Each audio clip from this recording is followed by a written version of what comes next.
Tiniyak ng pamahalaan na walang dapat ikatakot ang mga Pilipinong mangingisda kasunod ng iniutos ng China na paghuli sa mga hindi Chinong tatawid sa itinuturing nilang borders sa dagat.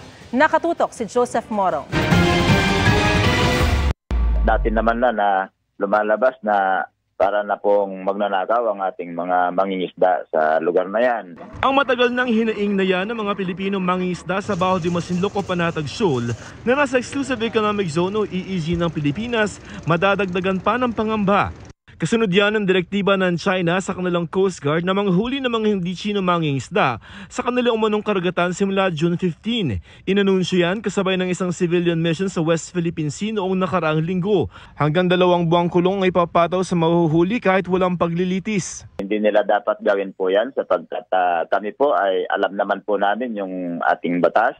Sa kabila nito, ayon sa ating pamahalaan, wala raw dapat ikatakot ang mga Pilipinong mangingisda. Huwag po kayong magpapa-apekto. Wala po silang karapatan para pigilan kayong mangisda sa loob ng ating Exclusive Economic Zone.